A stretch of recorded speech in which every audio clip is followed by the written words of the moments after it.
Hello friends, welcome back to my channel. இன்றைக்கி நம்ம முத்துமாரி அம்மனுக்கு ஒரு அழகான வேப்பிலை மாலை எப்படி கட்டலாங்கிறத இந்த வீடியோவில் பார்க்கலாம். நல்லா பெரிய சைஸ் வேப்பிலைகளாக பிடுங்கி நல்லா சுத்தம் பண்ணிவிட்டு எடுத்துக்கோங்க. கொஞ்சம் அரளிப்பூவும் எடுத்துக்கலாம். வேப்பிலையை ஃபஸ்ட்டு இதை போல் உருவி வச்சுக்கலாம். காம்போடு இல்லாமல் தனியாக உருவி ரெடி பண்ணிக்கோங்க.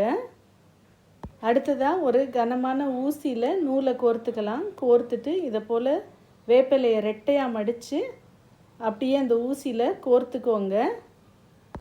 வேப்பிலையை ரெட்டையாக மடிக்கும்போது இந்த ஷைனிங்காக உள்ள போர்ஷன் வெளிப்பக்கம் வர்ற மாதிரி மடிச்சுக்கோங்க.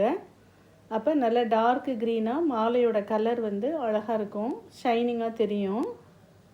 இதை போல் ரெட்டையாக மடித்து கோர்த்துக்கோங்க. ஒரு 2 இன்ச் அளவுக்கு வேப்பிலையை கோர்த்துக்கலாம்.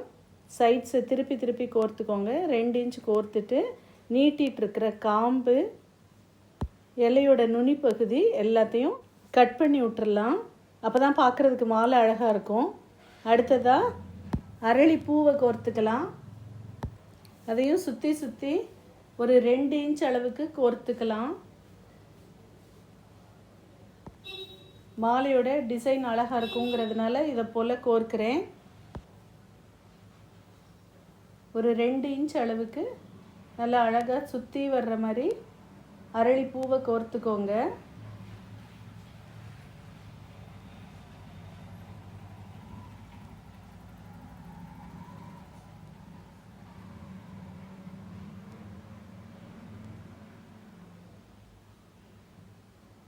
அரளிப்பூவை கோர்த்து முடித்ததுக்கப்புறம் திரும்பியும் வேப்பிலையை அதே போல் ரெட்டையாக மடிச்சுட்டு கோர்க்கலாம்.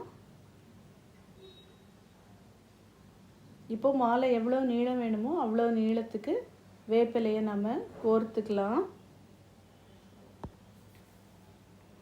நல்ல லெங்க்த்தியாக வேப்பிலையை கோர்த்த பின்னாடி திரும்பியும் எங்கெங்கே காம்பு பகுதி நீட்டிகிட்டு இருக்குதோ அது எல்லாத்தையும் கட் பண்ணி விட்டுறலாம்.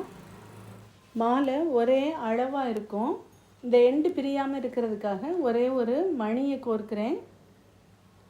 இதை போல் ஒரு மணியை கோர்த்து நல்லா டைட்டாக ஒரு முடிச்சை போட்டுருங்க. இந்த இலை பிரிஞ்சிட்டு வராமல் இருக்கும். இல்லைனாக்கா மாலை பிரிஞ்சிட்டு மேலே வந்துகிட்டே இருக்கும். அதே போல் 2 சைடும் ரெடி பண்ணிட்டேன். அடுத்ததாக கீழே 2ஐயும் ஒன்றா சேர்த்து கட்டிட்டு கொஞ்சம் அரளிப்பூவும் டிசைனுக்காக ஒரு 5-6 கோல்டு மணியும் கோர்த்து 3 இதை சேர்த்து கட்டியிருக்கிறேன். இதை டாலர் மாதிரி கீழே சேர்த்து கட்டிடலாம். 3 பீஸ் கட்டியிருக்கிறேன். குஞ்சலம் மாதிரி இப்படி கட்டிட்டு டைட்டாக முடிச்சு போட்டுட்டு நம்ம எக்ஸஸாக உள்ள நூலை கட் பண்ணி எடுத்துடலாம். இப்போது அழகான வேப்பிலை மாலை ரெடி ஆகிருச்சு. மாரியம்மனுக்கு வேப்பிலை மாலை ரொம்ப விசேஷமானது. பங்குனி மாதத்துலேயோ நவராத்திரி டயத்துலேயோ அம்மனுக்கு இது போல் மாலை கட்டி போடுங்க. இந்த வீடியோ பிடிச்சிருந்ததுன்னா லைக் பண்ணுங்கள், ஷேர் பண்ணுங்கள். டவுட்ஸ் ஏதாச்சும் இருந்ததுன்னா கமெண்ட் பண்ணுங்கள். இது வரைக்கும் பூங்குடிஸ் சேனலுக்கு சப்ஸ்கிரைப் பண்ணாதவங்க சப்ஸ்கிரைப் பண்ணிக்கோங்க. அப்படியே பக்கத்தில் உள்ள பெல் ஐக்கானை கிளிக் பண்ணிக்கோங்க. அப்போ தான் நான் போஸ்ட் பண்ணுற வீடியோஸோட நோட்டிஃபிகேஷன்ஸ் உங்களுக்கு உடனே வரும். தேங்க்யூ.